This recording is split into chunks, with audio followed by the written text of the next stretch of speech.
பலமுள்ள ஒரு தூதன். புஸ்தகத்தை திறக்கவும் அதில் முத்திரைகளை உடைக்கவும் பாத்திரவான் யார் என்று மிகுந்த சத்தமிட்டு கூறுகிற பலமுள்ள ஒரு தூதனையும் கண்டேன். வானத்திலாவது பூமியிலாவது பூமியின் கீழாவது ஒருவனும் அந்த புஸ்தகத்தை திறக்கவும் அதை பார்க்கவும் கூடாதிருந்தது. அப்போஸ்தலர் யோவான் சிங்காசனத்தின் மேல் வீற்றிருக்கிறவருடைய வலது கரத்திலே ஒரு புஸ்தகத்தை காண்கிறார். அப்போது பலமுள்ள ஒரு தூதன் மிகுந்த சத்தமிட்டு சொல்லுகிற சத்தத்தையும் கேட்கிறார். அந்த தூதனையும் பார்க்கிறார். அந்த தூதன் புஸ்தகத்தை திறக்கவும் அதன் முத்திரைகளை உடைக்கவும் பாத்திரவான் யார் என்று மிகுந்த சத்தமிட்டு கூறுகிறான். இவன் சாதாரண தூதன் அல்ல, மிகவும் பலமுள்ளவன். சர்வ சிருஷ்டிகளுடைய பலத்தையும் அவர்களுடைய ஞானத்தையும் சோதித்து பார்க்கக்கூடியவன்.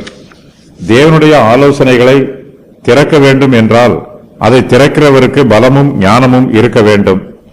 புஸ்தகத்தின் முத்திரையை எளிதாக திறக்க முடியாது. புஸ்தகத்தை திறக்கவும் அதை பார்க்கவும் வானத்திலாவது பூமியின் கீழாவது ஒருவராலும் முடியவில்லை. விழுந்து போன தூதர்களெல்லாம் பூமியின் கீழே பாதாளத்தில் இருக்கிறார்கள். அவர்களுடைய எஜமானாகிய சாத்தானும் அவர்களோட கூட பாதாளத்தில்தான் இருக்கிறான். அவர்களாலும் இந்த புஸ்தகத்தை திறக்க முடியவில்லை. சாத்தான் மாத்திரமல்ல, வேறு எந்த சிருஷ்டியாலும் அந்த புஸ்தகத்தை திறக்க முடியவில்லை. அதில் எழுதப்பட்டிருப்பதை பார்த்து வாசிக்கவும் முடியவில்லை. தேவனுடைய வலது கரத்தில் உள்ள புஸ்தகத்தை அவரால் மாத்திரமே திறக்க முடியும். வெளிப்படுத்தின விசேஷத்தில் பெயர் தெரியாத 26 தூதர்களை பற்றி கூறப்பட்டிருக்கிறது. இவர்களை தவிர 15 தூதர்கள் மனுஷராக குறிப்பிடப்பட்டிருக்கிறார்கள். ஏராளமான தூதர்களும் கிறிஸ்துவும் லூசிபரும் மிகாவேலும் இந்த புஸ்தகத்தில் குறிப்பிடப்பட்டிருக்கிறார்கள்.